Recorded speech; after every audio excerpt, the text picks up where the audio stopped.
All right, I see that we're live. Let's we'll just wait for a bit, and apologies for being a few minutes late here. I'm not going to say that it's my fault, but it's probably a safe bet to assume that it's my fault. This darn technology. Oh, nice. I see that we got Godzilla, RK, Orlando, Stormtrooper. Now, hey, everyone. Yeah, I was just going to say, I'll go down the line. I'll do it just from, I mean, we got Andrew from left to right. Andrew, Donna, Mary Allen, Jacob, and Ben as well. So thanks for joining us, everyone. Maybe if you guys want to just send out a hi so that they know that you're here with me. Hey, guys. Hello. All right. Hello. All right. Perfect. Yes. Good evening. All right. Now. Everybody make me famous. Yes. Yeah. That's if we could do that for Mary Allen, that'd be great. But hey, Imperialist, let's wait like another minute or two since I was hanging everyone up here, and then we'll. I was saying to everyone, and we were talking before we jumped on live, there's not too much Star Wars, so we might go 10, 15 minutes on this for lack of ideas and topics to talk about. Don't tease the subscribers. Hey, how's it going, Connor, Eric? Oh, Rogel Dorn. Yeah, I see a lot of names that I recognize here, but I don't know. Where do you guys want to start? Hey, Beth, how's it going? I don't know. I'm pretty sure that we've all started playing Battlefront 2, but I don't know if we want to start there or with Episode 8. Ray's parents. Yeah, maybe that. It's funny. I did a quick Google search before we came on, and it was all just Ray's parents. Battlefront 2? Someone had a daughter around the right age. It must be Ray. But on Jakku. Well, have you guys seen the whole cutscenes and everything all the way through? Yep. No. Okay. I haven't played the game. I don't know. I've seen a lot of the cutscenes though. Probably most of them. See, here's the thing. I've seen them all. I've played through the whole game, but I think I'm literally just. It goes Celeste and then Jakku, if I'm not mistaken. So I have two more, but I did read up on it just because I've seen so many theories on it. But I don't know. What do you guys think? RK is basically setting it out there. Iden plus Del equals Ray, and then him just now. Exactly. That's where honestly, I don't see it. Anybody heard that? I think it's a solid theory, but my only problem is she looks nothing like them. Exactly. Daisy Ridley looks nothing like them. Yeah, from a look standpoint, but I don't know. You would think that if they were casting somebody to be like Ray's mother, they would want to get somebody who looked like Daisy Ridley. You know what I mean? Yeah. But they totally didn't. Well, I mean, here's the thing, though, is that I've got a friend who his biological father was Egyptian, very dark-skinned Egyptian. His mother was Caucasian, but he can easily pass just as Caucasian as I am. So I don't know. I could see it. I could still see it, but I think it's. I don't know. It's not just the race thing, though. I just don't think she looks like them at all. Yeah, okay. Also, I heard one of the, I guess, explanations was because Del has an English accent.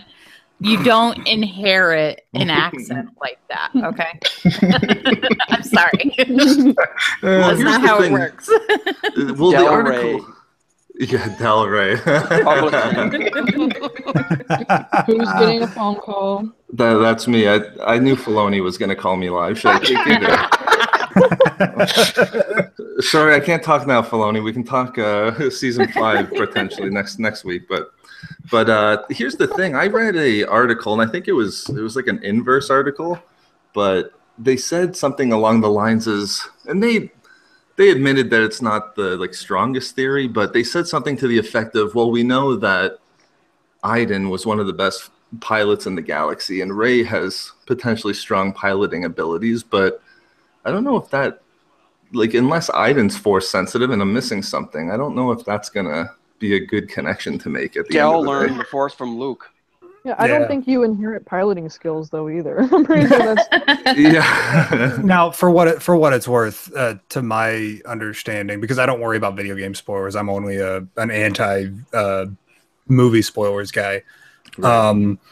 There's already been people have already delved into the code of the game, then because you already have all the DLC and stuff already, some of or most of it already installed, or at least bits and pieces of it.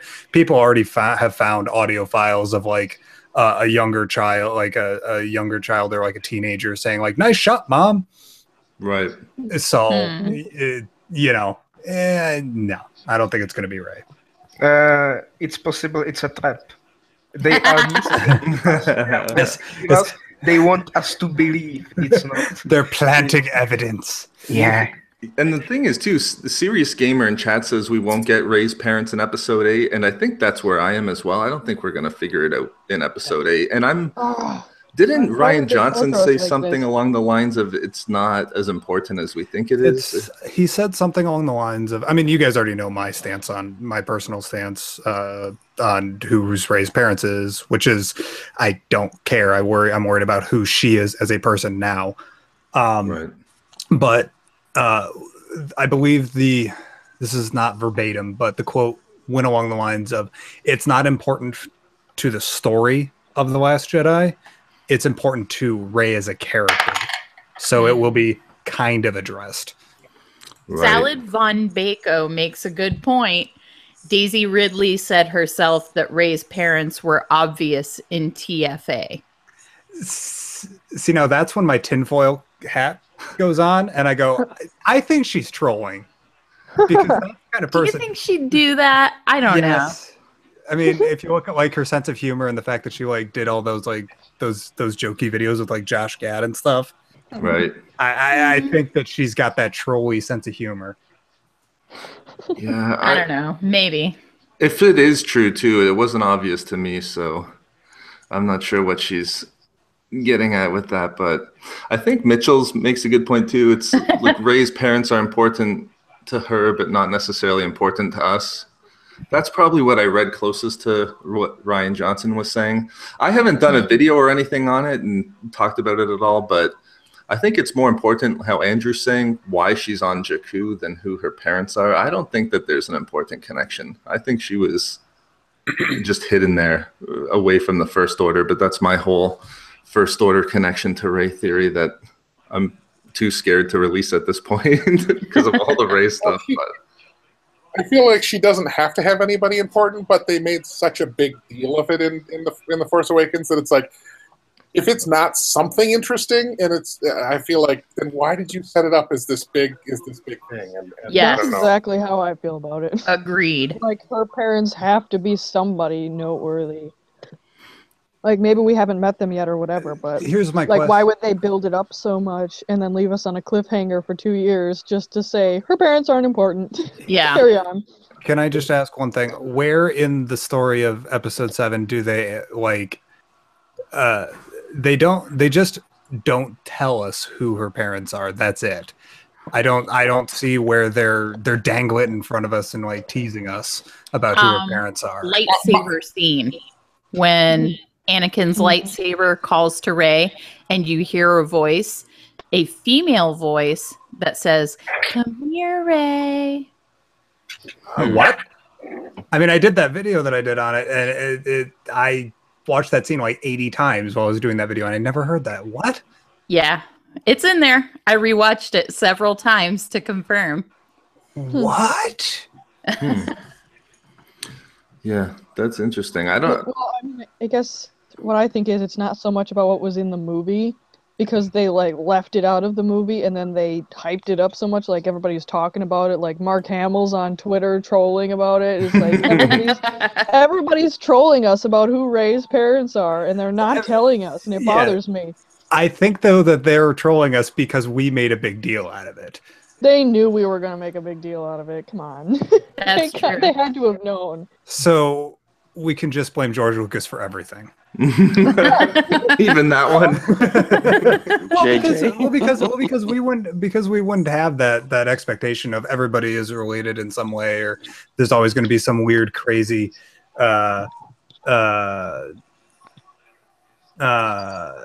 insanity in connection and reveal in the second movie, you know. Well, yeah. But the problem is you need to know. I mean, you have a character like Han Solo, you don't care who his parents are because they never mentioned his parents. But when you have a character who you mention, you know, this backstory bit, you bring it up. Otherwise, you wouldn't bring it up unless there was a reason for bringing it up. And yes. I feel like they wouldn't have brought it up if there wasn't something, you know, going on there. Yeah. The fact that she's actively waiting for someone to come pick her up. And she wants to get back to Jakku. Even Maz Kanata, you know, comments on it. Yeah. So it's like there's all of this focus on something we never focused on. You know, I mean, even with Luke, my gosh, there was all this stuff with Luke, and pretty much we just had a couple lines about, you know, his father and with Obi-Wan, and that was it. We're just like, we're focused on this character that we care about, not who his family is or anything. Unless it's part of the plot. And it was part of the plot in the original trilogy, and we still didn't have as much talking about Luke's parents. Yeah. Well, I don't think that we're gonna see who the race parents are in the next movie because it would be just too much. We have Volkers and assault on Volkers, like in Return of the Jedi. There are already similar things. Even with the teasers, we just know there are similarities. They will not remake Return of the Jedi. I hope. Yeah, I think so too. But I think, that's a good point too. I don't think we'll find out, but I think the chat figured out that there's a Hondo connection, so maybe that's something. Yeah, I just read that too. Yeah, there's a ton of I see Hondo, and I was like, I maybe I dismissed that theory too quickly. Well, there is best quote of Hondo: "This action is no longer profitable." Love it. Have you guys seen? Maybe staying with episode 8. Have you guys seen all of the new? Like TV spots for Finn's awake now. I think I've seen Finn's awake definitely, but sadly I have seen a lot of them. Oh, have you? Okay. Yeah, I don't know. Sadly, I don't want there's certain parts that they put in there that I don't want to know. I think they're mostly us. I think it's hype, and I'm excited. They got me. I'm excited. Yeah, but they just need to put out, for me, all that they need to do to excite me is just say, oh, Star Wars coming this day, and I'll be excited. So I don't even need a title to understand. Just as long as the pre-title is Star Wars, I'm good. Put some sort of Star Wars music behind it and just put the date. Yeah, exactly. Okay, I'm done. Here's my $80 worth of tickets bought on opening weekend. Let's go. Oh yeah, you guys all have your tickets already, right? Or 3D IMAX. Yes. Yeah, I got 3D IMAX as well. It's only going to be my second movie in 3D IMAX. This one and Rogue One. So yeah, I almost missed it. It was pretty crazy where I am. If I was like 10 minutes later, I probably would have had to go on Friday, but. Yeah.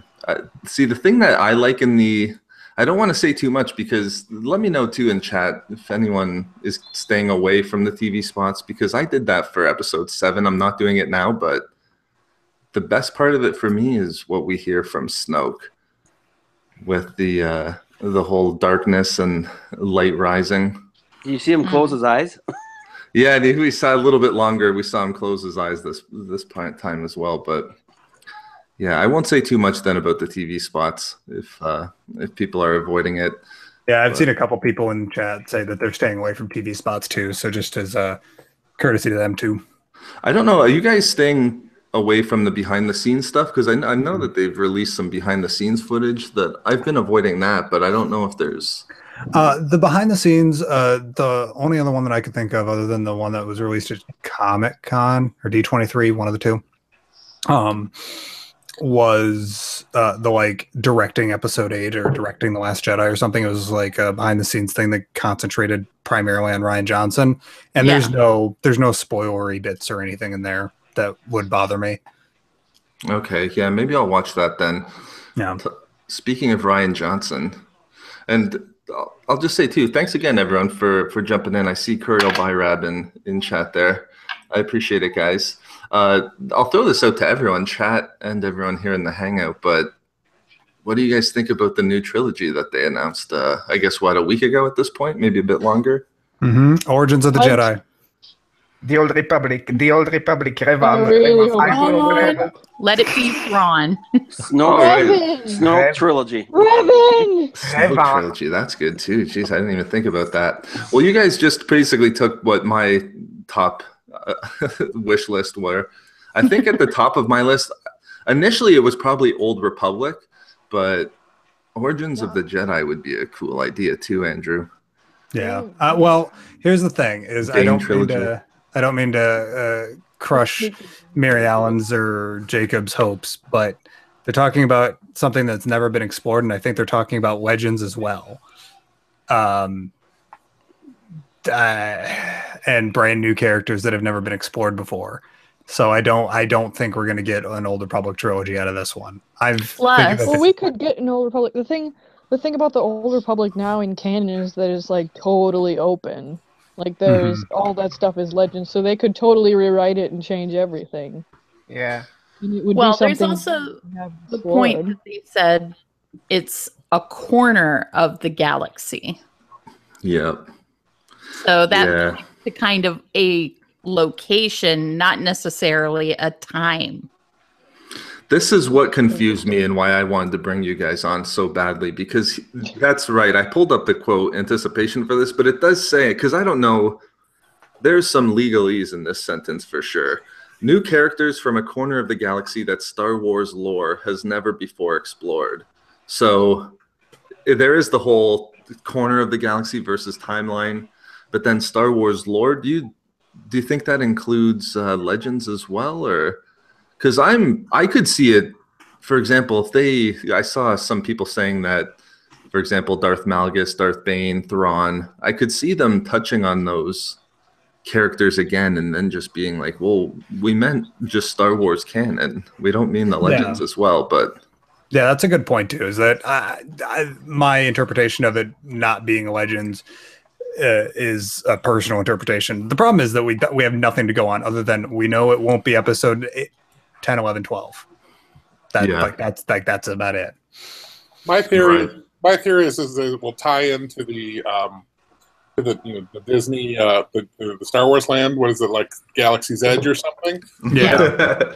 Batu. And I mean, who knows? I mean, it could be their version of Deep Space Nine, or or Voyager, or something where it's like just far flung, whatever, and it's Star Warsy, but it's not necessarily going to have the Empire or any major pieces that we're used to seeing. Yeah. It will be sitcom focusing on the guy with the big hat and his 5 wives. I was actually thinking maybe a nature documentary or something on like the Mon Calamari planet, Right. Or I think I've thrown this out too. The sand, the planets, looking at the gorgeous sand landscapes across the galaxy. The more that I've thought about it, I keep pulling myself towards it is going to be like a Thrawn trilogy. Thinking of corner of the galaxy being the unknown regions, and then also too, was it you, Paul, who said the rise of Snoke or something to that effect? Like, for example, I could see potentially maybe we see something tie into 7, 8, and 9 in that respect. Maybe what's going on within the unknown regions, but I'd like to see Snoke and Thrawn together. It'd be a really good one. Yeah, yeah, you're not kidding at all. Well, I said it previous times on the Hangouts, and I will say it again. I think that in the next movie they will create bridge between the new trilogies and the Old Republic, which will be of course Snoke, because we know he is old. I think he originates in the Old Republic, and they will use him as some kind of a staging ground to drown us in a tidal wave of new comics and books and games set in the Old Republic. And Snoke will replace my beloved Emperor Vitiate. Snoke will never replace Vitiate. Not Well, in the lore, not in our hearts. Yeah, exactly.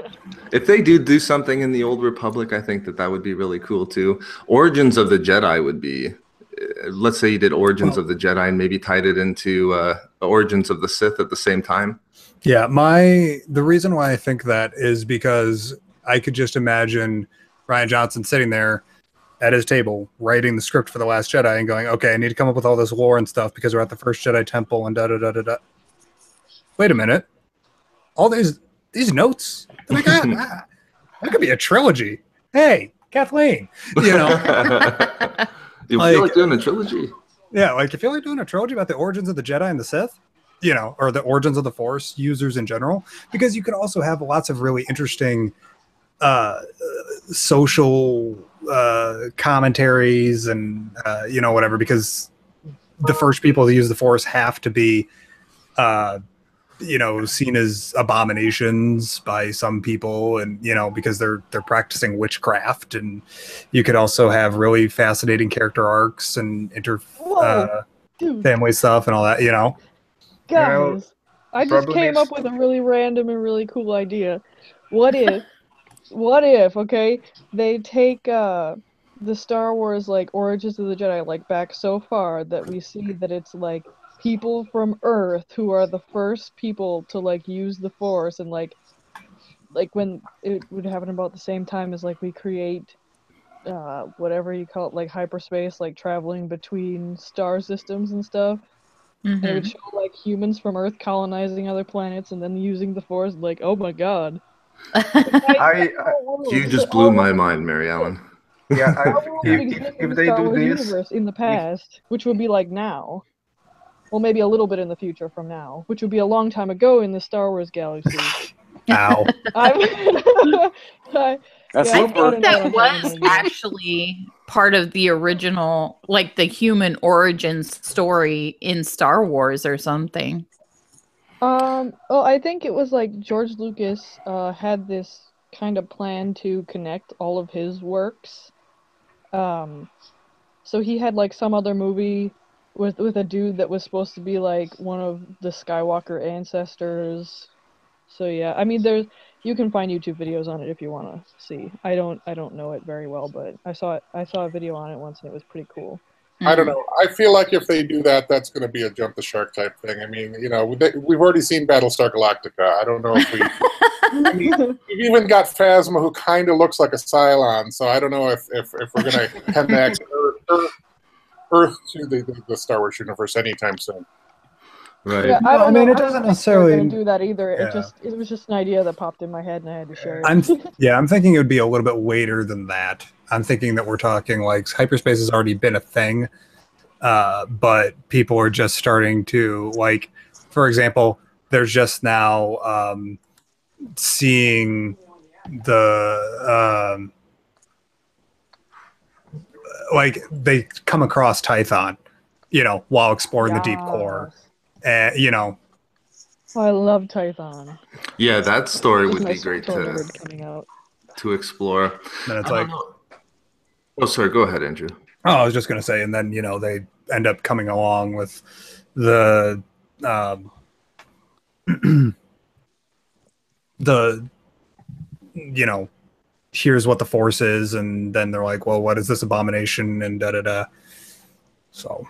Yeah, yeah, that would be a cool any type of origin story with that. Like even if they did the 100-Year Darkness, telling the story of the Sith separation from the Jedi, something along. I just don't know how they could trilogy it. Hyperspace where I want Tulag Horde, I want Marka Ragnos.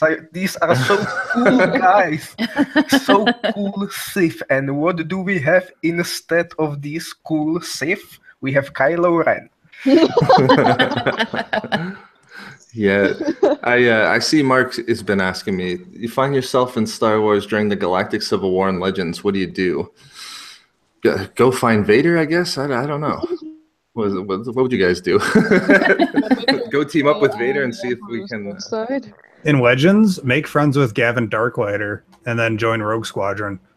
I saw somebody had said the new trilogy in chat was going to be Rogue Squadron. I thought you would like that a lot, Andrew, too. I would love that, but like the quote says, a completely different corner of the galaxy. So that's the thing. Like there is no tie-in. You know, right? Maybe like very far flung tie-in, but not like we're not talking about an Imperial story or a Rebel story or a Jedi story or a Sith story necessarily in the time frame of the Skywalker saga. Maybe a Chiss Ascendancy story. Who knows? See, that's what I want. Of course, yes. Yeah, that's I keep talking myself out of it, but I can't. Haven't we explored the Chiss Ascendancy at least a little bit? Yeah, we have. See, and gets back to that whole how much do you read into the quote, but I don't know. Maybe I should go into it a bit more in depth. That's the only thing that would, I don't know be how a to barrier take this to it. quote. Yeah, it's almost impossible to try to.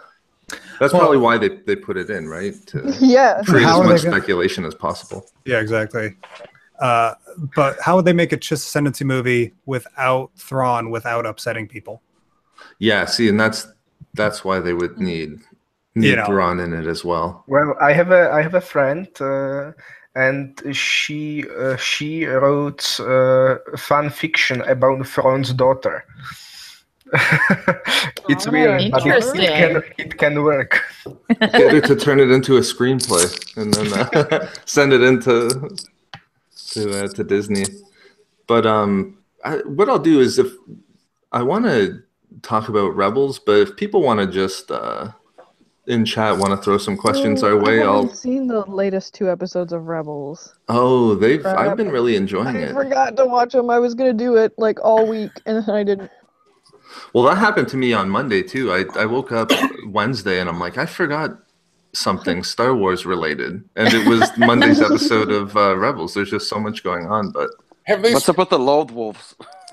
Have they switched to only one now per week? Because they were going 2 per week, and now there was only 1 this last week, right? Yes. Yeah. Oh, there was? Oh. Yeah, that's the midterm. Yeah, the mid-season finale was only a single episode. Mm-hmm. Which was okay. So I'm only 1 episode behind. So now they're on their mid-season break, if I understand it right, or is there 1 more episode and then they're on mid-season break? That was the mid-season finale. Yeah. So we have a cliffhanger again. Yoo-hoo! Yeah. Do you guys know? Does anyone know when it starts back up again? January. Brutal. Something. Yeah. See, I was kind of hoping that. I think it's the 14th or the 15th of January, I think. Right. Well, according to the TVDB.com, there are come out so far, Rebel Assault being the last one, and then there are only 3 listed beyond that. 10 Allegiance, 11 One Giant Step Ahead, and 12 the Call of the Spectre. So it's like, I don't know if there are more than that, but there got to be more than 12 episodes this season, right? Yeah, they must not have released them, right?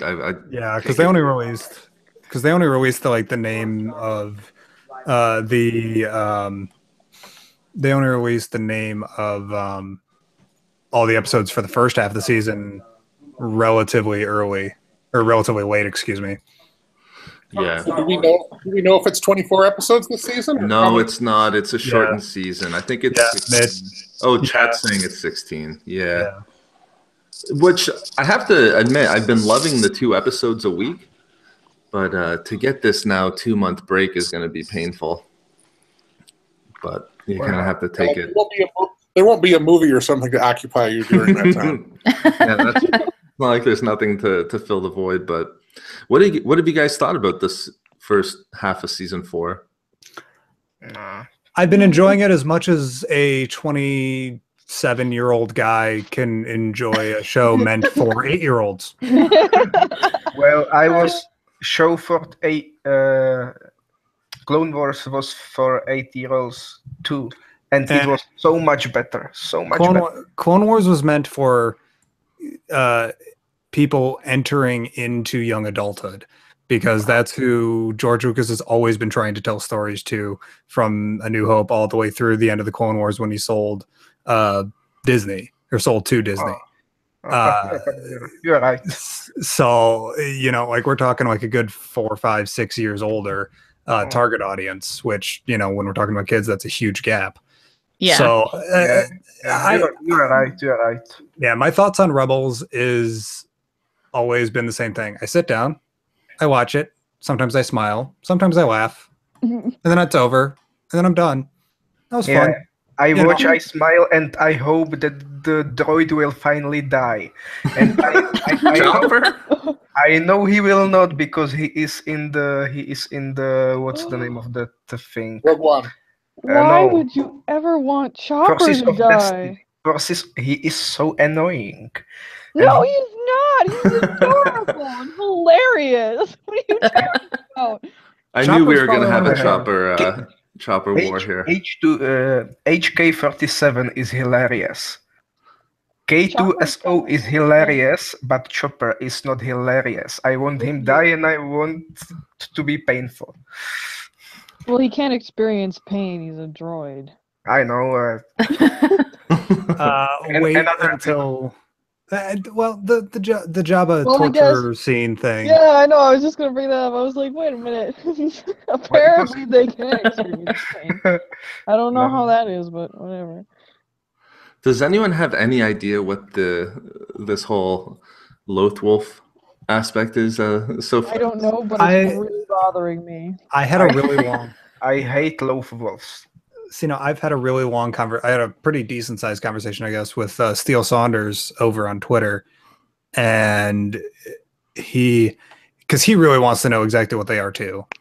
And my way of seeing it is I see them almost the same way as I see like the Dark Side Cave on Dagobah. They just are a thing. They're a nexus within the Force, and they exist. So if they explain it, cool. If they don't explain it, that's cool too. Right. I almost look at it as a Bendu situation, right? You know, just what is it? Did they say ethereal? Yeah. Ethereal characters. Right, yeah. Transcendental. Okay. I was gone for a little bit because I accidentally hit the power button on my laptop. We got you loud and clear now, Mary Ellen. At least So wait, the what Bendu was. did I miss? What did I miss? We're trying to pin down what these wolves are Oh yeah. on Lothal. Oh, the more I talk about it, the more angry I get. Yeah. I just think that How they whole- like travel through the Bendu- planet? Bendu Come was- on. Bendu was great, but Loth-wolves are just Yeah, I loved weird. Bendu. I do not like wolves. I like the Bendu. Bendu was great. The portal was a little bit weird for me. I hate Portal. I hate Portal. I hate animals traveling through hyperspace. It's weird. I've seen people throw it out in chat, and I've also seen different articles and whatnot about it too. Do you guys think that there's any Ahsoka connection? Because I thought Filoni kind of. I think that the connection is just as much of a connection as they would have to Obi-Wan or Yoda or any other light side user, because it seems to just be a light side aligned Force being. Right. Well, the only person that I could see it being, if it is a person, which I don't think it is, I think it's just a like Force attuned wolf or whatever you want to say. But if it is a person, there's a theory that it's Depa Billaba, which is Kanan's master. Oh, right. So like that would be how the wolf knows his last name of Doom. Right. Because right now that's a huge mystery, is how the hell does this wolf know his former last name, and why does it care, and why does it keep saying it? Yeah. So yeah, that could be, there's a theory that that's like Depa Billaba, either she is the wolf or she's like using the Force through the wolf to try and communicate to Kanan. I don't know. I like that. Out of all the ones that I've seen, that's one of the more interesting ones for sure. Sorry, what were you going to say, Ben? I have a pretty solid theory that the wolf is there because Filoni likes wolves, and there's really no other good reason beyond that. and then if he made a bantha, he would probably call it a loth elephant, or no, in the case of that, it maybe be a tattoo elephant. But I mean, it's like I don't know. I don't like the loth cat. I don't like the loth wolf. It's just like, come on. Give us Gundark. I was complaining about this a few hangouts later that it's stupid naming. Mhm. Yeah, I mean, I guess maybe they think kids will understand cats and wolves, but it's like, we grew up with Gundarks and Tauntauns and things, and we knew what they were, and we just dealt with it. I mean, I don't know. I think that there's a lack of There are We like need- Loth we cats need- or whatever that species in the Clone Wars and stuff, and they always called them Tukas. And now all of a sudden for Rebels they're calling them Loth cats. Like they're Tukas. Why don't you just call them Tukas? Everybody would know what that is. Everybody would figure it out. I think it might be that they're not actually Loth cats; they're Loathe cats, and we loathe them. All right, there we go. But yeah, I don't know. See, the whole thing with Doom. At first, do you think they're warning him about something? They're obviously trying to get Kanan to do something, which I guess would be, I don't know. If the wolf can speak, why doesn't it just tell Kanan though? Yeah. Yeah. We want you to go and kill Thrawn, and he will do it. And we are screwed. Or yeah, they're building a Death Star. You got to stop them. Yeah. Well, they did have a conversation at the end of the last episode. We just don't know what they said. And Don't spoil. Haven't seen it. Speaking of not hearing that, you're breaking up for me, Donna. Yeah, for me too. Sorry. Me No, too. you're good. That's better. Yeah. That's interesting what you're saying there, Andrew, about the subtitle saying Doom, because I did wonder if it was how creator users saying their Doom, and maybe Kanan was incorrect about that, but I don't know. I guess it just makes more sense that it's his name, Caleb Doom. I thought it was Doom as in Doom. Yeah, that's what I thought. I saw people online saying that the subtitle said Doom as in his last name. Like that never even crossed my mind. Yeah, the very first thing I did when I about that, I think. Yeah, like I didn't even finish the episode all the way through, like the first episode where it says that. I didn't even finish that episode like all the way through the first time. Like I immediately paused it, rewound it like 10 seconds and turned the subtitles on. Because I'm like, wait, what Doom do you mean? Yeah. Mr. Wolf person. Well, I don't watch it with subtitles either, but I see Imperialist says that in the subtitles it was both the name Doom and then the DOOM in the subtitles in different episodes. So I don't know. It's an interesting. It's Doom's Doom. Yeah. Mind blown. I don't know. See, for all my predictions that I was hoping would come true, I'm not so sure. I think Kanan survives. Maybe I'll throw it out to everyone in chat too, and you guys. But I think Kanan's gonna die. Do you remember that beautiful moment in the Thrawn book when Thrawn goes and offers Night Swan to go and fight and join the Cheese Ascendancy to create a better galaxy? Mm-hmm. Well, my favorite part of the book, yes. Yes. I love that part. He can do the same thing for Ezra and Kanan, although I think he will not because Ezra is mocking him and he doesn't like it. I need Ezra and Callus to go to the Chiss Ascendancy. Callus will die. Traitors will never Callus. survive. We haven't seen much of Callus so I far. love him too. I love Callus. Hashtag hot Callus. Not quite that much, but He's casual Callus now. he was I don't remember what the hashtag was for Imperial Callus, but Hot Callus is just beat up Callus after he's found out to be a traitor. And then once he cleans up and then it's in his rebel get out, that's casual Callus. Right. Yeah. Well, did you guys see Dave Filoni like drew Callus and then he tweeted it saying hashtag hot Callus? He's like, I still don't get it.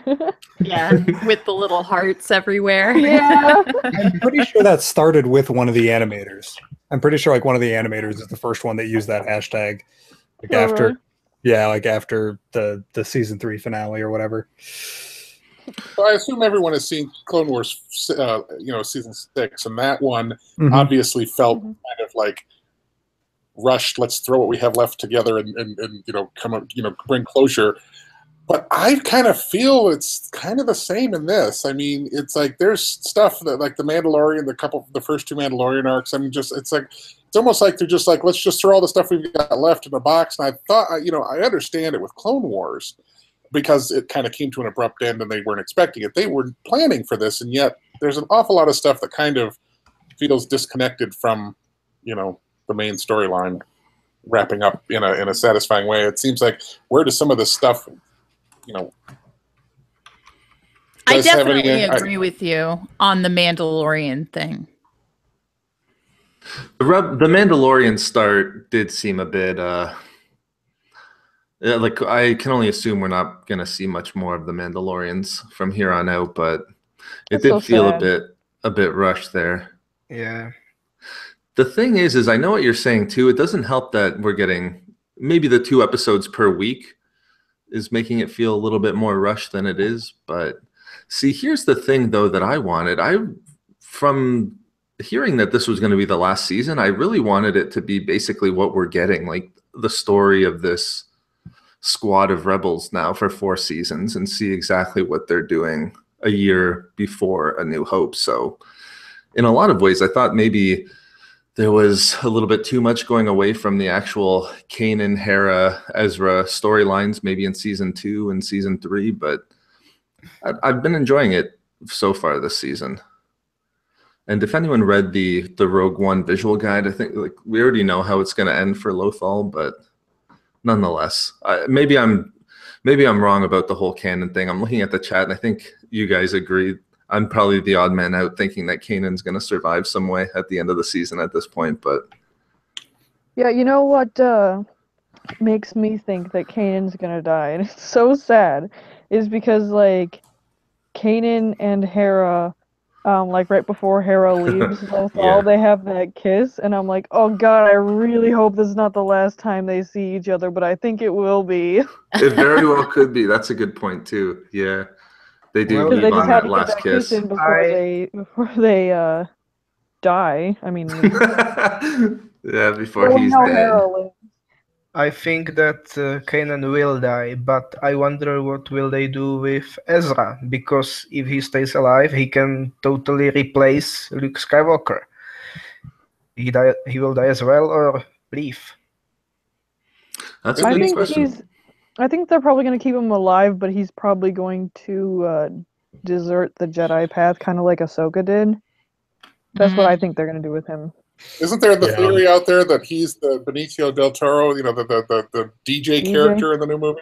Yep. There's theories, but I don't buy it. Well, I read a theory that he of course have a thing with Sabine, and Sabine Wren will die, and he falls to the dark side and starts Knights of Ren, where he will become the Star Killer, and the Knights of Ren will be his subordinates.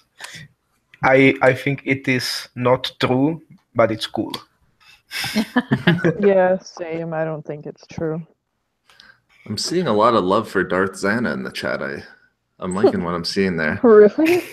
Yeah. How did they get talking about Darth Zana? Darth Zana. See, that's the thing about Darth Zana. She'll pop up every now and again when you're least expecting it. But see, I don't know too. Yesterday, Hen on Twitch was telling me that I think either Dave Filoni addressed it, or even if he didn't address it, there's basically 3 main questions from, I guess, Filoni's standpoint, but they're my 3 main questions as well. The first one is, will Ahsoka return, or will we see what happens with Ahsoka? The second one is, will Kanan survive? And then the third one is going to be what happens with Thrawn. And I want to maybe ask about the last one first, because we should always start with Thrawn, but I don't want to spoil it. Did you guys see the interview with Filoni, where he basically just came right out and said what happens with Thrawn, at least by the end of the season? I've heard about it, but I haven't heard the actual information. I heard the thing where where the actor who does the voice is the brother of another actor in one of the Star Wars movies, and said, he said, well, he pretty much said something about which brother outlives the other brother. Yes. And it's like, well, okay, if that's the case, well, then clearly we know something. You know? That's exactly right. I don't know. Tell me. I don't know. All right, earmuffs for everyone Tell who me. doesn't want a spawn Thrawn spoiler here, but Tell me, Glenn.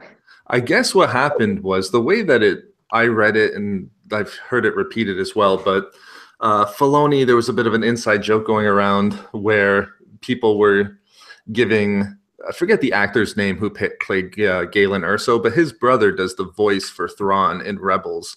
And it's Mads Mikkelsen, I think. Yes, thanks, Ben. And they were saying that the brother who does Thrawn, his character in universe outlives Galen's character from Rogue One. So I hope so much. Yeah, well, here's the thing that we can infer from that, like why it's so important, because we know, I think it's on record that this season ends before Rogue One. I'm pretty sure that that's established at this point. So, of course, now we know, and again, earmuffs, everybody, if you don't want to get spoiled, but Thrawn is going to survive to the end of the season. It would be so much funny if the last episode of the Rebels would happen simultaneously with Rogue One, and Thrawn will die like 2 hours after Galen. Hey. Hey, it could go right up to Rogue One, and Hera could be in the thing, and they could take out all of them if the ghost doesn't make it past Rogue One. Yeah, well, the ghost does make it past Rogue One, because Hera and Chopper and the ghost are all in that Forces of Destiny episode on Endor. Yep. After the Battle of Endor. If any of you have seen Forces of Destiny. I don't think any of that the one Forces of Destiny episode that I really love. I thought we talked about this. No Forces of Destiny on the Hangout. The Ghost is a superior ship to the Falcon. No, I'm joking. I think I'm a bigger fan of that Forces of Destiny than the average person. Yeah, here's my thing about Forces of Destiny. It's for 4-year-olds. It's just. I still hate it. I accept it. I accept it as well. Have you seen the episode with Hera and Han, where they're arguing over whose ship is better? Mm-hmm. I think that's awesome. Yeah, I love it. It has its audience, even though I'm not for. Yeah, I was just kidding about Forces of Destiny. It's 2 minutes long short stories which are completely stupid, and I don't know why is so many rage about it. I personally hate them, and I don't care about them. And actually, no Forces of Destiny is not canon. There are the IDW comics and the Forces of Destiny and some of this other stuff is not considered the canon. Like all of the IDW Forces of Destiny comics and all of the stuff that they're doing for like the Star Wars Adventures and all of that, they said that the Forces of Destiny and all those other things are not going to be part of the canon. They're just going to be cute little stories for the kids. Seriously, they're not canon? They're not canon. They're like canon compatible. They were canon, and I've been watching them. I've been torturing myself for no reason now. Chewbacca did not cower in fear from the Wampa, and Leia. I mean that's not canon. Well, there goes all my theories then. My Forces of Destiny back theories. And I thought that the Banfa is Rey's father. In case anyway, I see people are asking what is Forces of Destiny. What's the best way to describe it? It's basically just 2-minute animated shorts about some of the female characters from Star Wars. So who do we have? It's Ahsoka, Rey, Jyn, Padme. I didn't even notice that it's only about female characters. Yeah, it's.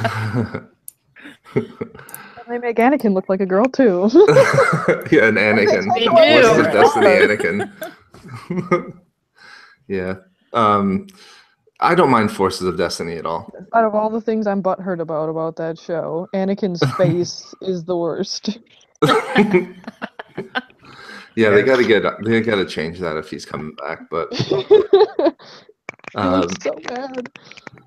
if can I throw out the other two? We basically talked about the Canon living past this season or not, but do you guys think we're going to see, if it's not the Loth-wolf, do you think we see anything with Ahsoka in season 4. My initial thoughts was kind of hoping that we didn't. That said, if we did, I would be super happy to see some Ahsoka stuff, but I just don't think that there's time in the way that the season's going. Like you said it well, Ben, the season's moving so quick, and it's really moving towards this whole Lothal storyline. I don't know if they can, oh, and look, here's Ahsoka as well, and not address it in a good I don't way. think they will, Ahsoka because would just steal the show. Yeah. Well, I don't think they will, because it'll be better to just have it be a mystery, and she just, yeah, I don't think they'll do that.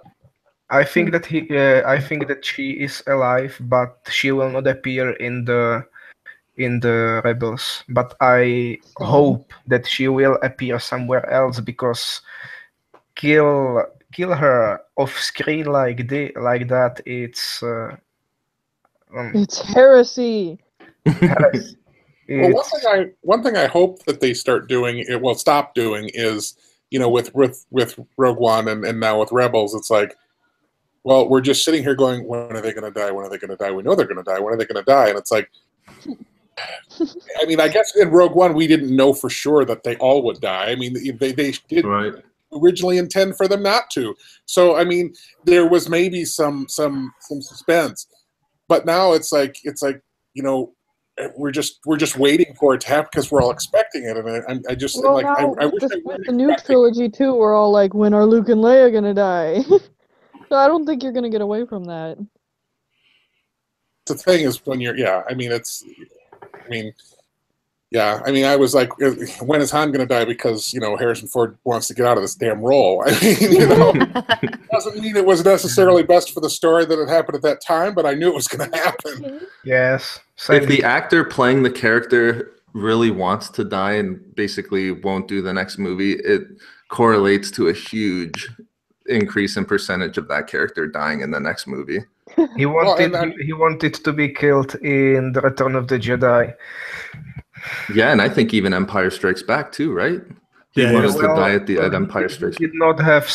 He did not sign contract, so they did not know if he will play or won't. So they frozen him in carbonite, and if he signed the contract, we can unfreeze him, and if he won't, then the Jabba will have cool wall decoration. Cat, stop that! Well, and I just had to yell at my cat. I mean, we also have that problem with Leia, because it's like, are they going to deal with it? How are they going to deal with it? And it's kind of this like, that there's not any other option. So it's like, and it's like, I wish that they just surprise me, as opposed to going, have that anticipation of, okay, I know, back to Rebels, like, okay, I know Kanan's not going to make it, so how are they going to do it? It's almost like a preoccupation that is just like, I wish I would just go, oh my gosh, they killed him, and be surprised by it, as opposed to just waiting for when it's going to happen and how they're going to do it. Well, the thing is, like, they had suspense like that with Ahsoka too. Everybody thought that she was going to die because she wasn't in Revenge of the Sith, but then they ended up keeping her alive. So there are ways they could still surprise us. Yeah, company that owns Marvel too, and they will kill off a character and bring it back every time. So. Yeah, exactly. See, I think what they're gonna do with Ahsoka is they'll have her right at the end of Rebels, just kind of like almost like a cliffhanger, and then they'll introduce another animated series that is centralized around her. That would be awesome. Series about the Old Republic, not about us. Well, I never would have guessed that, Jacob. have you guys heard? I don't remember where I heard this anymore, but somebody from like the story group or something like that was asked about like why Ahsoka isn't in any of these things that are coming out in canon now. Like, everybody's wondering what happened to her. Like, why aren't you releasing anything? And they said that they had something special planned for her. So, yeah, TV series, yeah. I think it's a real possibility. Yes. Yeah, I don't know. I also think it's a possibility that's an incredibly large galaxy, and there are people who have been presidents of the United States who you never hear from anymore, or people who've run for president who suddenly just go crawl under a rock. No, I will stay loyal to the President Van Buren. I mean, people complain about you know, oh my gosh, you can't have Star Wars without Vader. Vader's a crutch. It's like, well, you could, but you know, or you know, just have him off to the side somewhere. Reference. I mean, clearly you can't deny his existence because you know, if you're dealing with the Imperial era, because clearly his image looms large in that era. But you don't necessarily have to see him, and you don't, and you know. I mean, Canon was just this, you know, character that, you know, I mean, if you played Force Unleashed, you know, the Ram Koda character could just as easily have been Canon, you know, the disillusioned Jedi who just wants to live as a drunk, you know, somewhere and says screw everything, I don't care anymore, and you know, I don't know that Ahsoka would do that, but who knows. No, Yeah, I don't think that's a good Ahsoka would point. do that. Even Leia can do that. Like, he's my son, I will not fight him, I will resignate. Hey, Poe, you are the leader of the resistance now, and I'm going to the seniors' home on this planet on the edge of the galaxy. Not Alderaan, but Yeah. Speaking of characters living and dying, can we talk about maybe Luke's potential for living past episode 8 for the next 20 minutes? Because I don't know, along with Ezra, I have no idea what they're going to do with Luke now, but I think you guys have kind of put me on the path that he's probably going to make it to episode 9. Yeah, I'm Yeah, cheating I and think so. using outside of universe explanations, and that is that Mark Hamill hates having a beard, but he has a beard right now, and filming starts in February. yeah.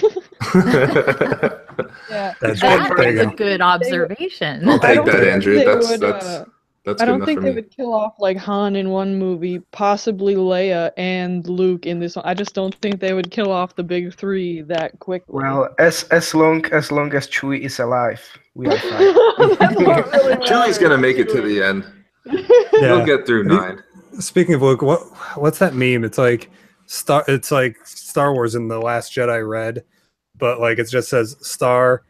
I swear, if I have to see Luke Skywalker die with my own 2 eyes, Star Wars or whatever. that's the title of episode 8. I think from the story standpoint now, and just seeing all these trailers and all these TV spots, I don't know. I think before I thought it would make sense that from a story standpoint, Luke would be almost like a Yoda in this episode 8 to Rey, but I don't think so. It seems like Luke is going to have to do some rehabilitation to his whole character as well this episode that might need to be carried over into episode 9. But I don't know. From a story standpoint, I can see it going to episode 9. The whole beard thing from Andrew adds to that. And then I think just because you're right, I'm not sure what's going to happen with Leia either, but it would be tough to lose all of them for episode 9. But I don't know. I think that they could do it now, and I've come a little bit around on this. I think they could do it now where it is Rey's and even Kylo's to some extent. It is still their movie, and you can still have Luke there. I thought maybe if you had Luke in there, he would kind of overshadow all of the new characters, but I don't think that. I think everybody's interested enough in Kylo and Rey to like not be all about Luke. Like, obviously we're interested in him, but I've come around on that too, for sure. I think they did a great job of introducing those characters to us in The Force Awakens, where like everybody cares about them and their fates now. For sure. What were you going to say? Oh, sorry. We'll go Andrew and then Donna. My train of thought went off a cliff. Go ahead, Donna. Thank you. Welcome. I was going to say Kathleen Kennedy made a point that they're actively trying to focus the rest of this trilogy more on the new characters. And if we have Luke survive until episode 9, how does him like being alive not to literally reflect Yoda's life in Return of the Jedi, if that makes sense? Well, Luke especially with J.J. Abrams at the helm in episode 9. He doesn't have to what? Sorry, Mary Ellen? He doesn't have to like die in his bed and disappear like Yoda did. Like, he could still be alive and do other things, and it wouldn't be a remake. Yeah, it's definitely fair. They don't have to mirror too much, but that's how I thought. I didn't see the Kathleen Kennedy quote, but that's how I almost thought initially as well. That I have my thought back finally. Oh, nice. Yeah, jump in here. Welcome back, Thought. I know exactly. Another thing is that storytelling wise, as long as they introduce Luke slowly to the rest of the galaxy and into the grander story of the struggle in between the First Order and the Resistance, they can still keep the focus on Rey and Kylo, even for less involved fans that aren't already obsessed with those characters. Because it looks like that's what they're aiming at doing. You know, it's like Luke and Rey. Okay, now those two characters that can exist in the same scene and still have their own, each have their own spotlight instead of Luke taking both of them. And then, you know, once they introduce Luke back to Leia, then they can have them both sharing spot. You know what I mean? Yep. No, that's a good point too. Well, I just want. We know Episode 9 is going to be all about the story of Poe and Finn. So, I mean, what do we need Luke for anymore? I hope so. I actually watched Force Awakens. 2 days ago, I think. And yeah, the Poe and Finn dynamic. Oh, I love it so much. It's so good. Yeah. Pilot. How many times have you seen it now at this point, Andrew? If you, I haven't been counting. I'm not afraid of accidentally lying and saying well over 30 times. Oh, okay. Oh, yeah. I'm probably about half that for myself. It's one of my favorite ones to go to at this point too. Just to jump back in. I'm going to be watching it a lot in this whole build up to Episode 8 too over the next month, but I don't know. It's interesting too because I don't want to say too much about the TV spots, but the TV spots do give away a lot of things that we've talked about just in regards to the places where they might have been fooling us in that full trailer. Yeah, if you watch the TV spots, especially with the whole, because we talked about framing it, it looks like, oh, in this shot, it looks like they're both close together or they're talking directly to each other. These TV spots really kind of set it out in good detail. So the way that I beat it out, the movie after the trailer, like I think I had it, they'll start on crate, they'll do this, they'll do that. It's kind of not even close now. So don't watch the TV spots if you're if you're wanting to. They really do. I'm almost regretting it, but since I'm already one in, I'm already 3 in now at this point, so it's too late for me. Don't let it happen to you guys. Don't make the same mistakes I did. Yeah, I the whole Vader. It's too late for me. Yeah, my sons. But yeah, I don't know. Should we talk about some novels, or does anyone have anything to discuss actually, with Episode 8? Or something that suddenly like popped up? It was when I was watching. I was watching somebody's video, and they mentioned like, "Hey, there's actually not going to be like a massive break in between novels, because from the Canto Bight novel and the last few books that come out for Road to the Last Jedi or Journey to the Last Jedi, whatever. There's the Thrawn sequel, and that's it. Like, there's nothing else announced after that, and the Thrawn sequel isn't supposed to come out until I think July." Yeah, that's right. Yeah, not until the summer until that. What is it? Allegiance? Yeah, allegiances or alliances. Yeah, one or the other. I always get it mixed up. It's because allegiances was another. Oh yeah, from the Old Republic. Actually, no. That's a Zahn novel from just Allegiances between A New Hope and Empire Strikes Back. And the Old Republic one I was thinking of was Fatal Alliance. Yeah, they throw those words around quite a bit. But that's interesting that you say that, because I kind of noticed. Yeah, the Padme novel. Yeah, thank you, Imperial Opinions. Imperialist. I'm so excited about that. Yes, me too. Padme needs to be. We need more Padme stories. Like, please. Did you They like? need to save her character. Yeah, have we mentioned this at all? Because I think I might have remembered talking about it, but there's a lot of people who don't think they did a lot of like a good service to Padme in the Clone Wars TV series. I don't know if you guys think the same thing, but I thought that the I thought it helped her character. Yeah. The only thing that really brought her character down was that she the prequels? No. well, I mean, the first two prequel movies were like pretty good for Padme. They showed her like being a leader and like I don't know, shooting Geonosians, and stuff. I don't know.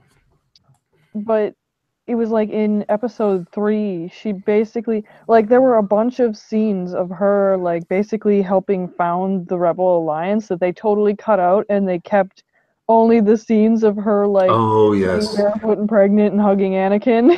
Yeah. See, And it's this is like, why they the cut out novel all the good scenes of her, so we don't Mhm. get to see that she was actually doing more than just being pregnant the whole third movie. Yeah, but she still have my favorite quote from the movie, and Oh God, I know what it is. So this is how freedom dies. Oh, okay, that's not what I was thinking of. Oh no, mine's. I was thinking my favorite Anakin quote from Revenge of the Sith, but yeah, And that is? that's the one with "Love can't save you, Padme. Only my new powers can." My favorite Anakin I quote was is, not "I don't like ironic. sand. It's gross and rough and irritating, and it gets everywhere." Actually, you know what? Did you guys see the little snippet from the Phasma novel? I totally forgot to bring this up to you guys when we were talking about it, but in Phasma, they had Oh yeah, I Brendel forget Hux what yeah, talks about- I forget what talks character about said sand. it, but they said I hate sand. It gets everywhere. I think it might have been one of the No, yeah, it was one of, it Brendel was one Hux. of, yeah, it was Brendel Hux, and it was Hux. Okay, I love that so much. God, I Yeah. forgot to bring that up, but that was hilarious. I don't know. There were some there's some people in the fandom that absolutely loved those kind of references, or like references to like the holiday special and stuff, and that like No, you know, not the holiday Mary, whatever. But I love it because it embraces the goofy. Like I'm okay with Yeah. just goofs in Star Wars. It doesn't need to take me to Nirvana every time that I experience a new piece of Star Wars content. Sometimes I can just giggle and go, I get that. I thought it was well played too. For that same reason, I thought that it was good, and we've talked about it quite a lot. But I have to agree, Byrab, Phasma was really good. Phasma was great, and I know Jacob was a big fan of it too. We all think we're good fans of it. The Leia novel as well, I thought was good recently. Yeah, I love Leia novel. It has some of my favorite moments in the books. I love Tarkin crashing a dinner party. Yeah, that was good to talk about. Tarkin in it. Tarkin's been in almost like every canon novel at this point, I want to say, but you can never have enough Tarkin. Yeah.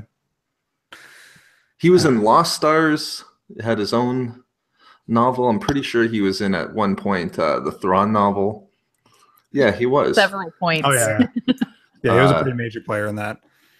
He's Arinda Price's ally. That's right, yes.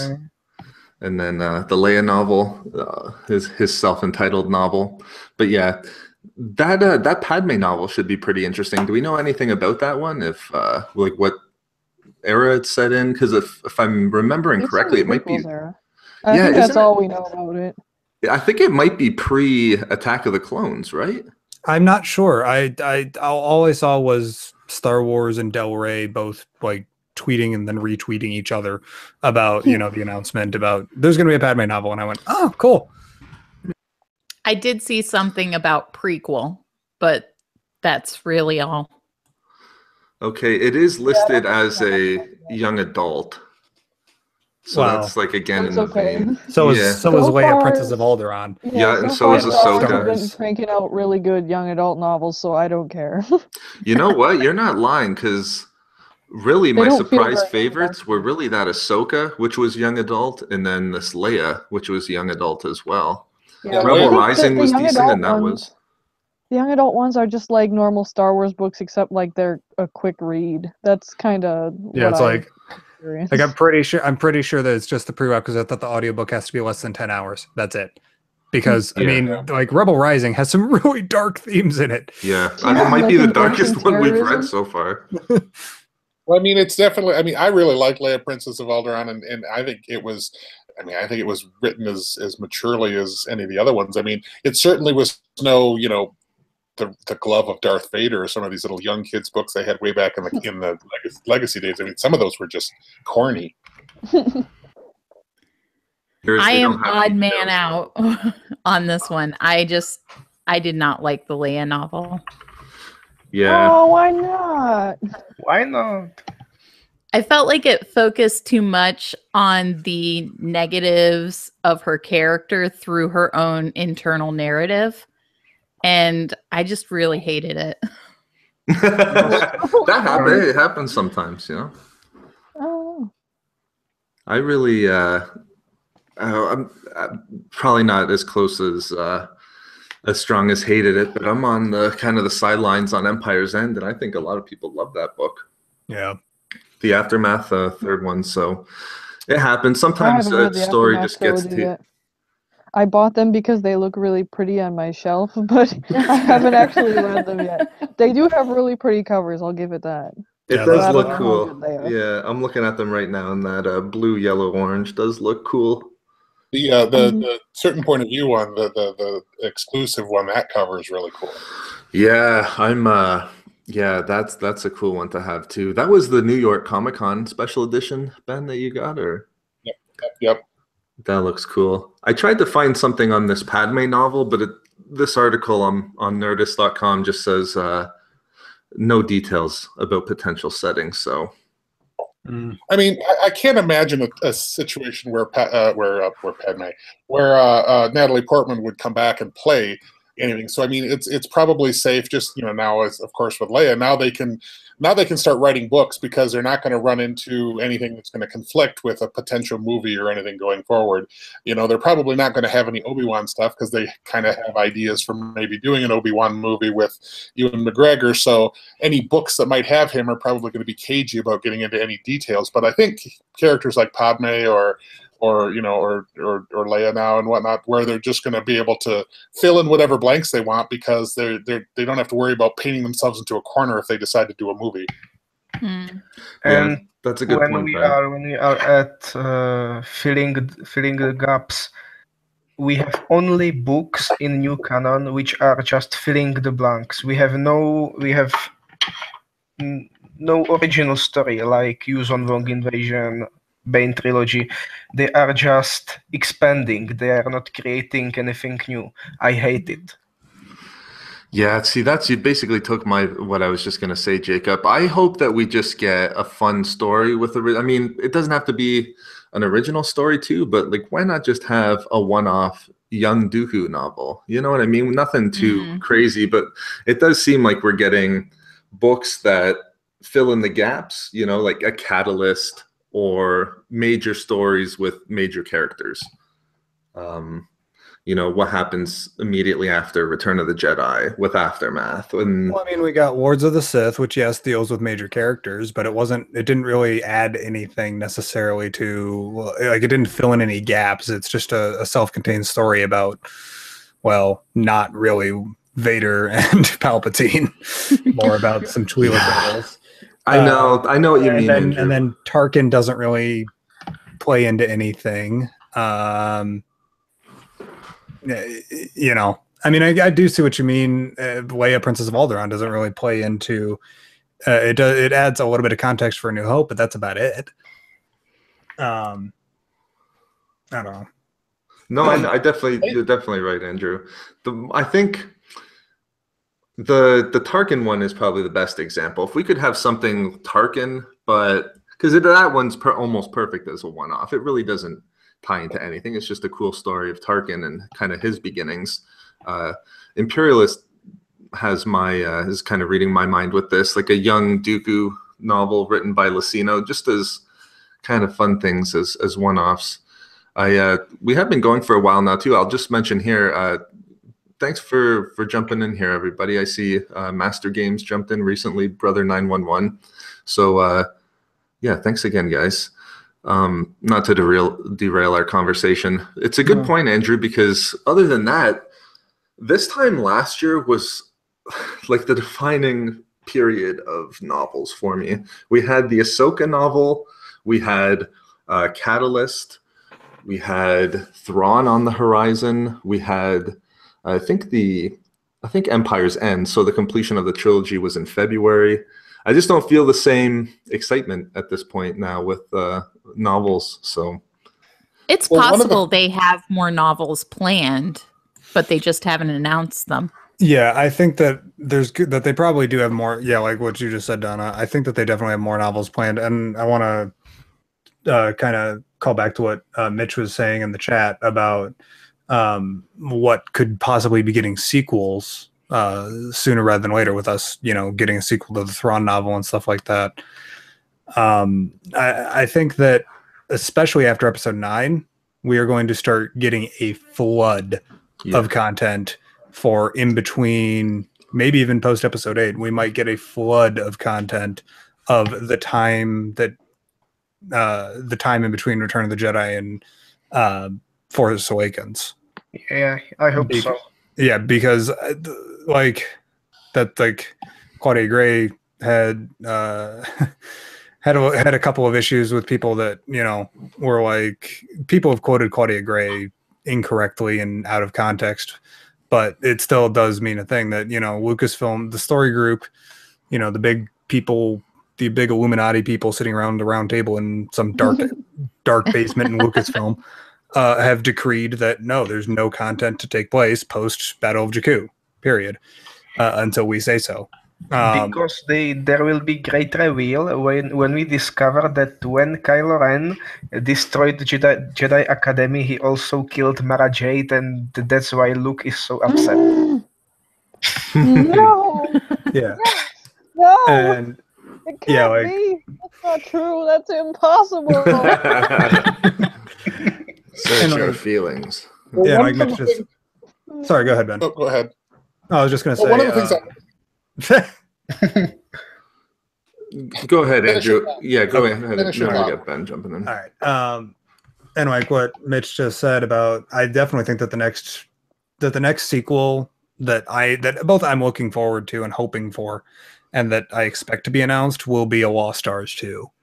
Because because Lost Stars, as much as I absolutely adore that book, the ending of it is like, it feels like it just runs straight into a brick wall.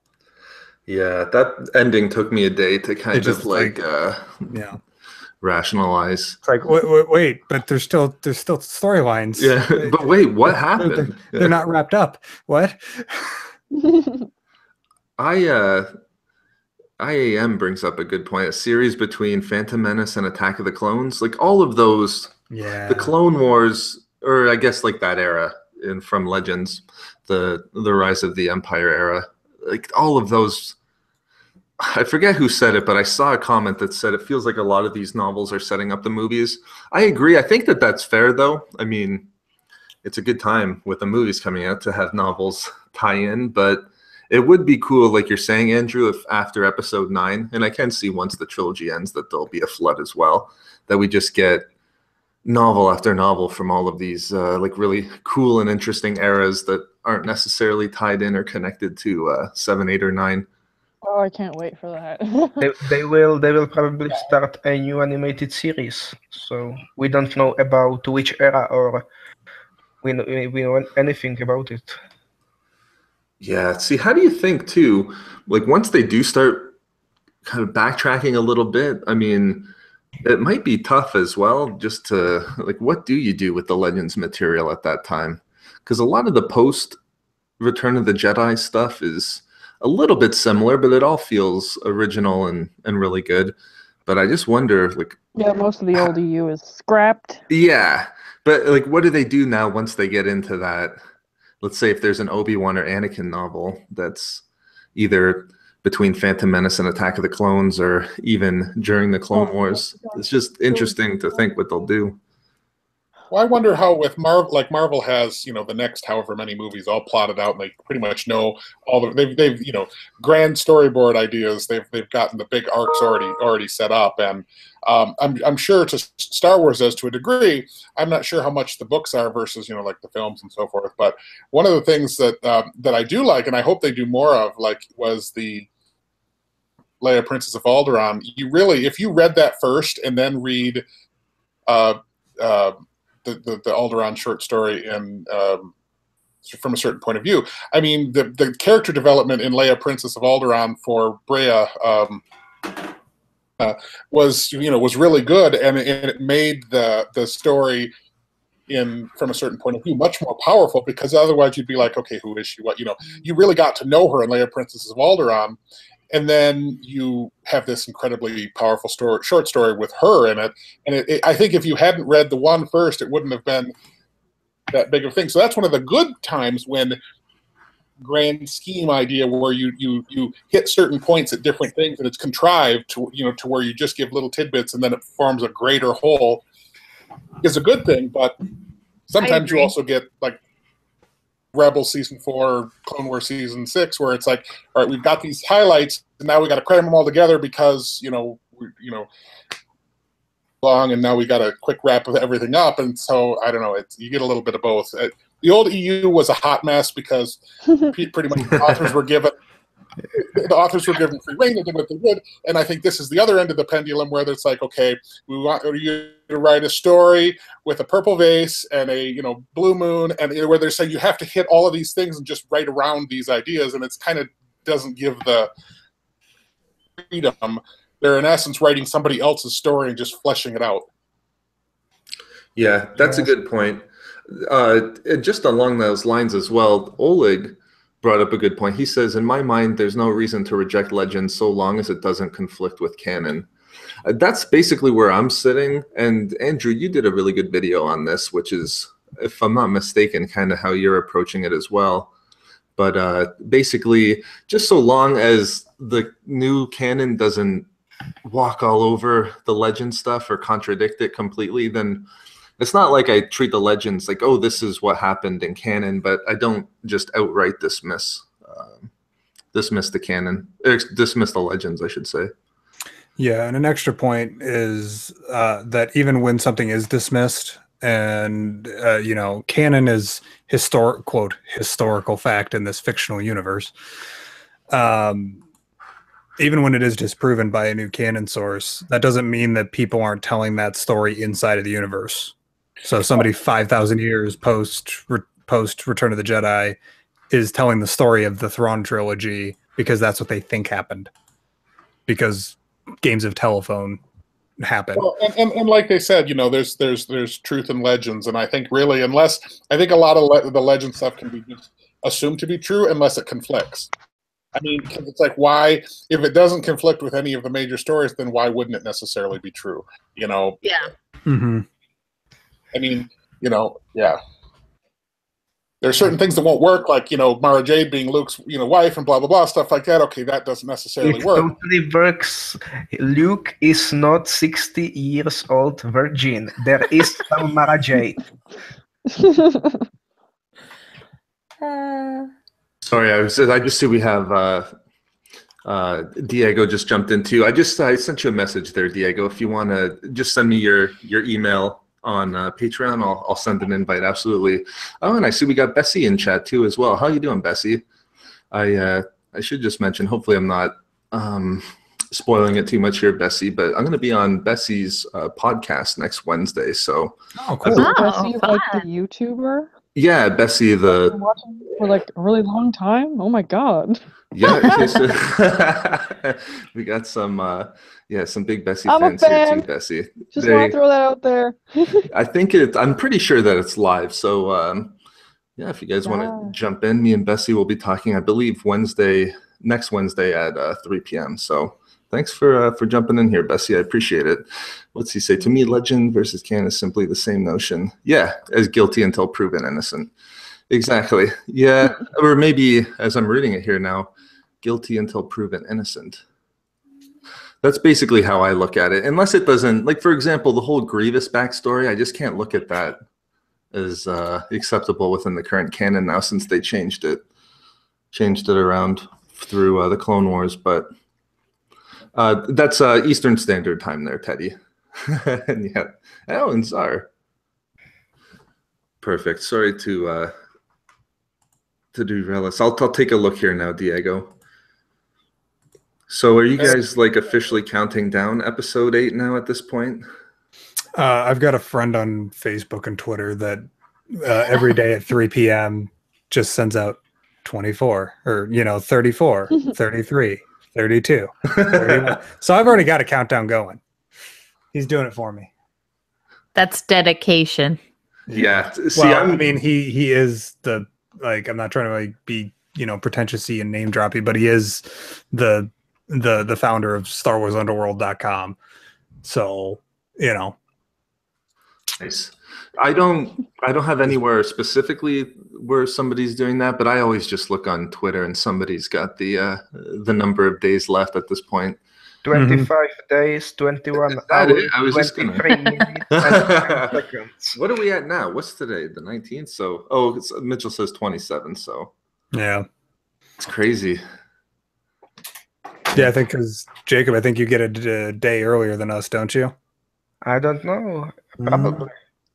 But I am not going on a premiere date. I am going the day after. So You're you will see it. You will see it first. Yeah. Well, you're also, I think, 6 or 7 hours ahead of us too. So could just be because it's past midnight for you. So it's 3 a.m. here. So right now for you there, Jacob? Yeah, I guess so, huh? Yeah. Gosh, yeah. I appreciate everyone from Europe staying up so late. I'm gonna still keep an eye out here, Diego. I don't see it yet, but I'll keep an eye out for it, buddy. And once I get it, I'll send you an invite.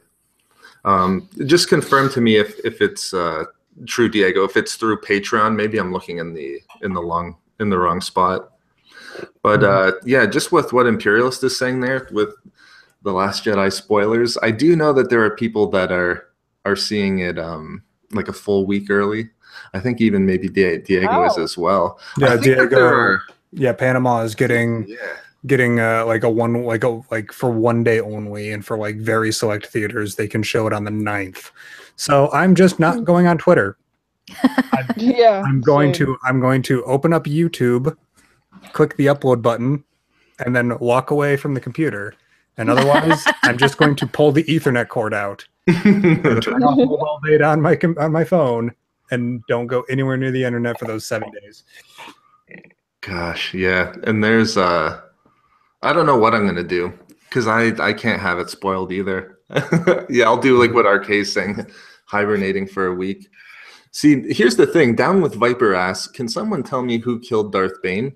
It's funny. Our reading club here is reading the Darth Bane trilogy, and I don't want to spoil it for people who haven't read it. But if somebody wants to send in chat there, I won't say it, but the author did. Are we talking canon or legend? The author. Yeah, and even then he almost had to. Bro. Yeah, and even then Karpyshyn had to kind of clarify what went on there at the end, but it almost felt like that was like at the last minute decision too. The way that it turned out. Yeah, the way it turned out almost seemed like a multiple choice, and then somebody finally pulled the trigger and said, "This is the way we're going to go with it." I type it in for Viper, so beware of chat in case you don't want it spoiled. All right, there you go, Viper. But yeah, definitely want to. Are you guys making your way through it, or Darth Bane: Path of Destruction, or if you have, how are you liking it? I'm, because of how I usually can get through, like how I get through like repeat books and stuff. What I tend to do is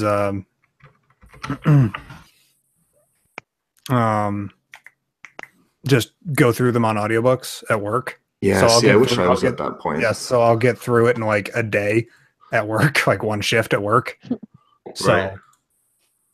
Yeah, this is going to be my third my third reading of Path of Destruction. Perfect, Diego. I see it now. I'll send the invite over there, buddy. Is anyone reading any other novels? I'm still trying to finish up the last couple of short stories for From a Certain Point of View. And Andrew, you read the Luke book, right? Yes, I did. What are your? I loved it, except for one short story. Oh, One short story. this is from For a Certain Point of View, right? Or No, this is oh yeah, no. that's right. It's So, four so, stories. so you remember how, well, because Legends of Luke Skywalker is kind of like a certain point of view. It's the basic premise, no spoilers, is it's a bunch of basically kids, child labor, on this barge going to Canto Bight, swapping stories about Luke Skywalker. So it is kind of a certain point of view-ish. There's even like the first story is super meta, where it's like this guy is telling a story about a time when he was in a cantina while someone else was telling a story about Luke Skywalker. But anyway, it gets really fascinatingly. It's written in a very fascinating way. But there's one of those stories that I recommend you skip, because even me, Really? as tolerant of a Star Wars fan as I am, for goofs and weirdness in Star Wars, that I got about halfway through it on my audiobook and I went skip chapter. Wow. Wow. The Tale of Wagrubius Moat. Just skip it. The rest of the book is plenty worth your time and everything, but just skip Wagrubius Moat. So how many short stories are in this one then? I 4? believe 7. 6. Oh, Six? okay. Yeah, See, I 6. thought it was like, okay, so 6. All right, and that's a young reader too, or it's even less than that, right? It was like a children's book almost. It is, yeah, it is like 400 and something pages, but the font size is like 16, and like the spacing is doubled, and the margins are like nothing. Right. So Hi, can you listen to me? I can, yeah. How you doing, Hey. Diego? Hey, Diego. Hi, how are you guys? I'm doing well. How you doing? Hello. Good. It's just that I was finishing some important things at work, but now I'm here and I'm glad to be here. Ah, no worries. Yeah, thanks for jumping in, Diego. We're I don't know if you're kind of caught up to date on the Canon novels, but I don't know. I'll probably end up reading that Luke novel, but at a certain point, is Canto Bight right when the movie comes out, or is that early December? I think it's early It's December. the first week of December, I think. Okay, so Yeah, see, fifth, yeah, I I have to think. hurry then. So that's the thing. I've been telling a lot of people through Twitter, or even like current reading lists. I'm reading so much canon at this point that it's almost impossible to keep up and go through with the legends still. I want to get into the Thrawn duology, but I also want to get through like X-Wing Rogue Squadron I've picked up recently, and there's just so much. There's too many too many novels to choose from. Maybe we need that break, like a 6-month break in canon novels, but to help us catch up. Just reading something from the chat. It's Oleg said, Diego has transcended. That's Immortality is yours. Join Patreon at the dark side. We have cookies and Star Wars canon. Kai asks a good question. You're in the right place for this question, Kai. Does anyone know where to get good Star Wars audiobooks? A lot of people in chat listen to them. So where do you guys get your audiobooks? Depending on what country you're in, Audible, which is an Amazon company. Also, if you're in the United States, to my understanding, I don't do this, but I know a lot of friends who go through this. But lots of library systems, like municipal library systems, do an audiobook like type service. Mm-hmm. So I would check with your local libraries first to see whether you should get it for free that way. If not, and if you live in the United States, get Audible. If you live outside of the United States, don't go to Audible, because they region lock everything in stupid ways. Yeah, tell me about it. I just checked, and not only does the first Thrawn novel not audible available in my country. The sequel, Tron Alliance, is not going to be either. Yeah. That's a bummer. Yeah, well, I thankfully have an alternative for that. I learned a while ago that for the few Star Wars audiobooks that I can get through Audible, I can subscribe any given month to Scrib, which is like the Netflix for books and audiobooks. And occasionally I do get audiobooks in that website that I can get through Audible. Not for all of them, but it helps sometimes. I had an interesting, I don't know, hack or bug with Amazon.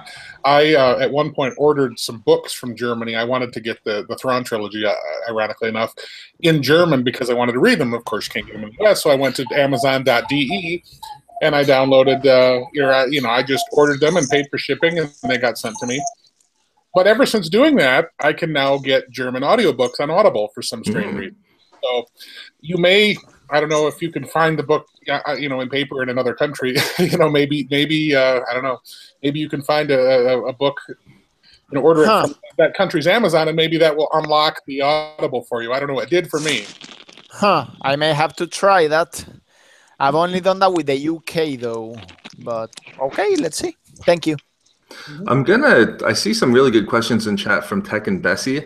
Let's tackle this Tech one first. I always give out, he's asking he hasn't read any books or comics, and he's wondering what the best ones for Legends and Canon are. I always give out my go-tos, but I'm interested, maybe so it's not always just Bane or Plagueis or Thrawn or whatever from me. If you guys had to throw out one Canon and one Legends, what would you tell Tech to start with?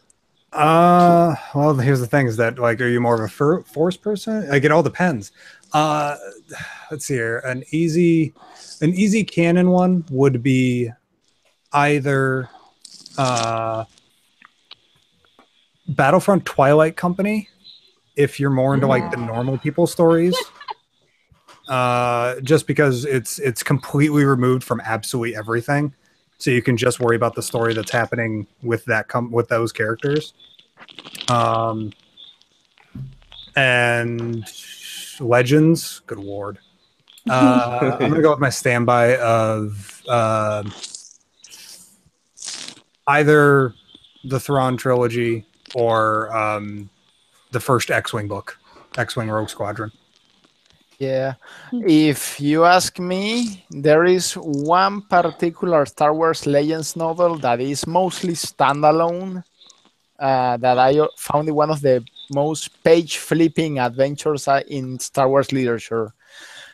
It's called Mole Lockdown. Have any of you read that one? Oh yeah, Mole Lockdown. I haven't, no. I heard good things though.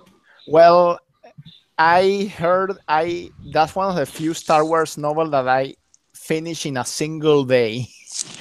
I loved it so much. It was very fast paced, right? And the audio and the chapters were short, even though there were many chapters, 70 something. Oh my gosh. They all ended on a cliffhanger, so you just had to keep on. Is anyone? And you're just wrapped up in the mystery of who is this person that Sidious sent Mole to investigate in the prison, and it's like wow. Especially you, actually, all of you Tron fans. I think you will really enjoy the tie-in with the unknown regions regarding that surprise villain, the mystery. Nice. Does anyone have a good canon novel maybe to start with? I always say Thrawn, but Catalyst is good too. I say Thrawn. I actually just was recommending books to one of my friends the other day because he was like, I should get into the Star Wars books, and I was like, I'll get you a list of books you need to read. I was on that. And he actually got 3 of them that I recommended. Oh, nice. What did he get?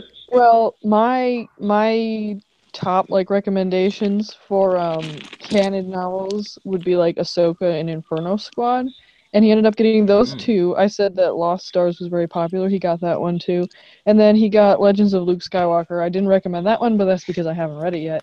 And then, well, for my Legends pick, like I would obviously say the Thrawn trilogy. You can't beat it. Those are great, and those that really shows how many good kind of canon novels there are too. Because Ahsoka, Inferno Squad, and Lost Stars, I think was the third one you said, Mary Ellen. Those would be I was ones. so proud of him. He got the I was like, oh my god, somebody values my opinion. Wow. This is a really interesting question from Bessie too. You know, he's asking about the new Thrawn comic series that's coming. I think that one adapts the Thrawn novel that's come out already. But yeah, I was kind of bummed out about that. I thought we were going to get new stories, but that's a bit, it is unfortunate. The second part of his question, though, is we're getting the backstory on the Clone Wars era, potentially with that Thrawn. Long-haired Jesus-looking Thrawn? It's blue Jesus. Thrawn Fabio? Yeah. I liked heavy metal Thrawn. That's what I kind of threw out there. But I think that we potentially will in that Allegiances novel. We could see some throwbacks to Anakin and Thrawn. I don't know if you guys agree or what you think. Oh, I hope so. Yeah, I really hope so, because I really want to know how those two met. And I want to know if Ahsoka was with them too, because Ahsoka could know something about Thrawn. You know what I mean? That would be interesting to see. That would be cool. Mm-hmm. I think that they teased it so much in this new Thrawn novel that for not, like, if there's no scene or call back to Thrawn and Anakin via Clone Wars era, then I'd probably be a bit disappointed. But yeah, I would love that.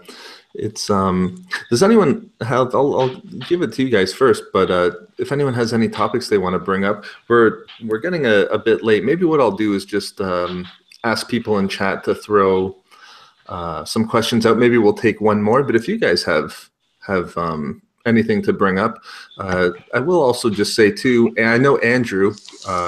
Where is he on the live stream? Right to my right. He Star Wars Ramblings has a really good YouTube channel as well that you guys would love. So if you want to check him out, you guys would be doing myself and yourselves a favor. So, but if you guys have anything to bring up, we'll take one I more do question. Actually. Sure. What do you want? Well, I actually forgot to mention this on the last Plagueis Hangout when we were reviewing the books. But one of the other reasons I was going to ask you about Mole Lockdown, if any of you had read it, is because that novel is actually set during the third act of the Plagueis novel.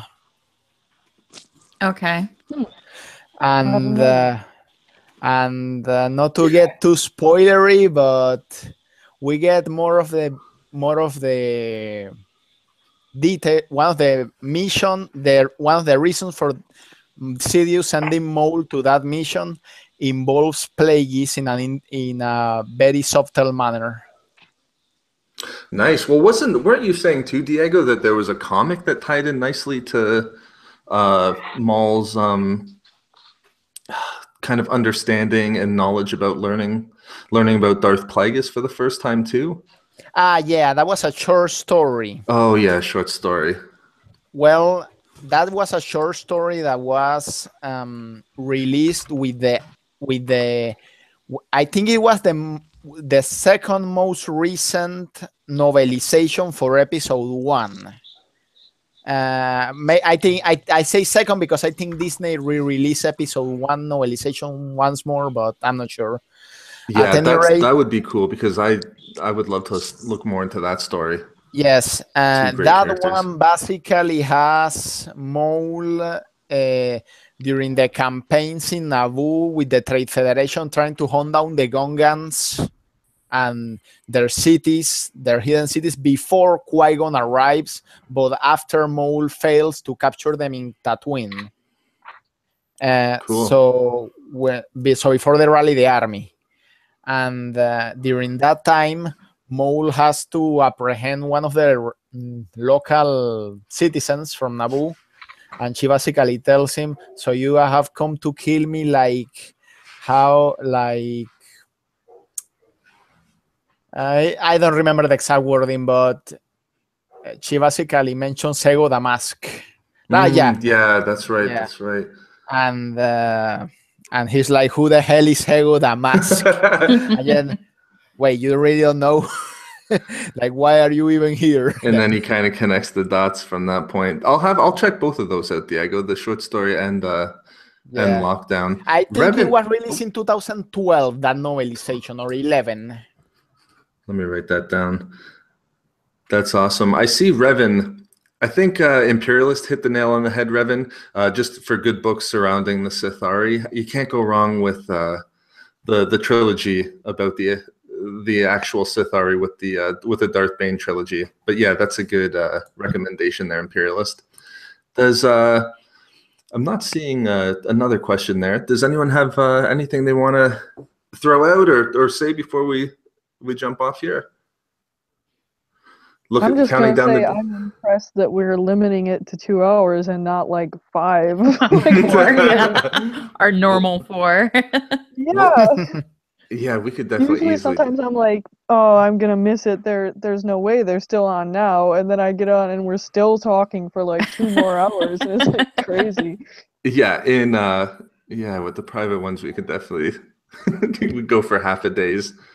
But yeah, I mean, we'll do some more of these as we go into episode 8.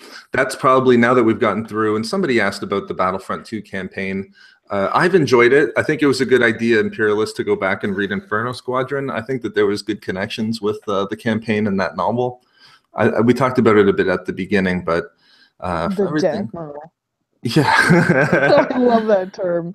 Yeah, Garrick is probably, he reminds me of Krennic, but if it's possible, even more of like a curmudgeon, and just kind of more like just mean.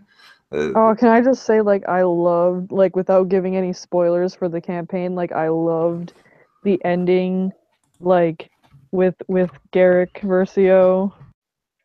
It was so good. See, unfortunately, I haven't seen that part. I've read it, so I do know that what happens, but was it it sad? a really fitting ending. Was it sad, Mary Ellen, or? Kind of, but it was kind of satisfying too. Yeah, I don't know. I don't want to spoil it though. maybe one more I don't question. know what to say without spoiling it, but it was just like really good and really satisfying. That's what I thought. Was it a good scene with Garrick and Iden? Like they ended good, or they ended not so good? Is that too much spoiler? I'm kind of just dying to know. I should just play the I think it's too much spoiler. Just go watch it if you want to be spoiled. Okay. If not, play the campaign. Oh, all right, darn. I mean, I'll say it once we get off air if you really want me to tell you. That's fair enough. One thing, remember when I told you that my episode 8 premiere was for the first day is going to be very early? Yes. Mm-hmm. Yeah, well, a week early, if I'm not mistaken, Diego. The 8th. The 8th, yeah. So 6 days. Yeah, but I just learned. How do I say this? I missed the due date. I couldn't pre-order my tickets. Oh, that's kind of expected, though, right? It might have been pretty tough, as I imagine. I know it was there were only going to be like 100 function in 3 movie theaters separately. Right. Yeah, and to make matters worse, I was asleep during like I fall asleep like an hour before they started putting them on for pre-sale. Yeah, well, unfortunately now, Diego, you're in the boat with the rest of us. They'll have to wait until the 14th. Mm-hmm. Yeah, well, I already pre-ordered those, so at least you don't. At least you can at least you don't have to sit there now and. I'm pretend I am. To not tell anybody all the stuff. Exactly. Yeah. I'm kind of surprised that they don't try to like have more of an immediate release for everywhere, because I have to assume that piracy is going to be huge. That a copy of that gets out, and everybody's going to be hunting that down. And usually, I understand that they have to, like, it was a private premiere, yes, but at the same time, I understand it was made as a behind-the-scenes favor. I'm not sure the details because that's way above my pay grade, but someone from Lucasfilm basically received a donation, I don't know, or a deal from quote unquote from someone in Panama. I don't know the details. And I think I'm probably better off not knowing. As you said earlier in the chat, these kinds of business negotiations are like Illuminati style behind the scenes. yeah. At least now you'll get to kind of be, speculating right up until the 14th with all of us too, there, Diego. Yeah. But I think we'll stop there, guys. I can't thank you enough. People in chat, thanks for all of the questions and participation. Everyone here in the Hangout, thank you very much. This was great. Had a lot of fun. Yeah, likewise. I alluded to it as well, but it was on me for why we were 10 minutes late there at the beginning, 10 minutes being generous. But we will do more of these in the lead up to episode 8 and afterwards as well. So everyone have a great night. Again, thanks, Imperialist, Dorn, Bessie. Again, thanks, Bessie. And I'll look forward to our talk on Wednesday. Tripod, Viper, RK. Yeah, we'll definitely get some more Battlefront 2. And guys, I'll say goodbye offline here. But for everyone else in the chat, have a really good night, everyone. Enjoy the rest of your weekend, and I'll talk to you guys again soon. Take care, guys. Sorry I was too late. See ya.